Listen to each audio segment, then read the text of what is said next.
રહી છે। શહેરના માર્ગો અને પુલોની નવીનતાએ સુરતનું મેકઓવર શરૂ કરી દીધું છે। પીએમના રૂટ પર ખાસ સુશોભન કામગીરી, સફાઈ અને મરામત માટે તંત્રએ ખાસ જાગૃતિ દાખવી છે।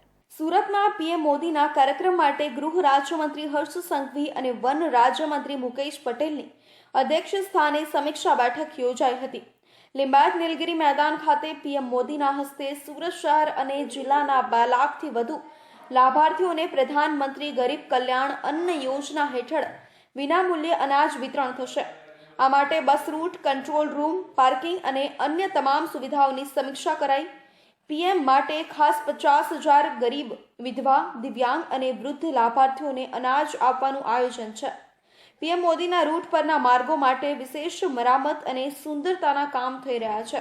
એરપોર્ટથી લિંબાયત મેદાન સુધીના તમામ પુલો અને રસ્તાઓ પર પેચવર્ક, પેટહોલ રિપેરિંગ અને રિસર્વ ફેન્સિંગની કામગીરી જોરશોરથી ચાલી રહી છે। કેબલ સ્ટેડ બ્રિજ પર લાઇટિંગ સુનિશ્ચિત કરવામાં આવશે, જ્યારે સર્વિસ રોડ, ફૂટપાથ ડિવાઈડર અને બીઆરટીએસ ગ્રીલની પેઇન્ટિંગ અને રિપેરિંગ પણ હાથ ધરાઈ છે। પીએમના આગમન પહેલા સુરત શહેરને સુંદર બનાવતા અનેક કામ હાથ ધરાયા છે। શહેરના મુખ્ય માર્ગો પર લીલા પડદાઓ લગાવાયા છે, જ્યારે ખાનગી મિલકતોની દિવાલો પર ડેકોરેટિવ પેઇન્ટિંગ થઈ રહી છે। ટ્રાફિક આઇલેન્ડ, ડિવાઈડર અને ગાર્ડન વિભાગ દ્વારા વૃક્ષારોપણ અને સુશોભન થઈ રહ્યું છે।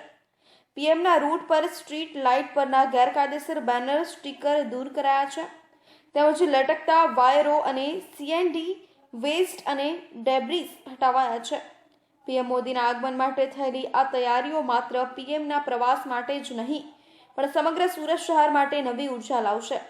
સુરતના રસ્તાઓ, પુલો અને જાહેર સ્થળોએ થયેલી સુશોભન કામગીરી શહેરવાસીઓને એક નવી તાજગીનો અનુભવ કરાવશે। સુરત શહેર હવે પીએમ મોદીની મુલાકાત માટે સંપૂર્ણપણે તૈયાર છે। 7 માર્ચે દેશના વડાપ્રધાન નરેન્દ્ર મોદી સુરતની મુલાકાતે આવવાના છે। તે સમયે જાહેર સભાને, મોટી સભાને સંબોધશે, તેમજ તેનો રોડ શો થઈ શકે તેના માટે દરેક જગ્યાએ પર જે દિવાલો છે તેમાં રંગોરંગનો કાર્ય રંગવામાં આવી રહી છે, તેમજ અલગ અલગ ડિઝાઇનના ચિત્રો કરવામાં આવે છે। ત્યારે તમે જોઈ શકો સુરત એરપોર્ટ છે, ત્યાં સાફ સફાઈથી સુરક્ષાકર્મીની જે સંખ્યા છે તે વધારવામાં આવી છે, સુરક્ષાને ધ્યાન આપવામાં આવ્યું છે। સુરતમાં થનાર જે 7 માર્ચનું મહા સંબોધન છે તેને લઈને પ્રશાસન જાગૃત છે અને ખૂબ કામગીરી કરી છે। કેમેરામેન રવિ વેન્ડે સાથે સુનિલ પ્રજાપતિ, સુરત।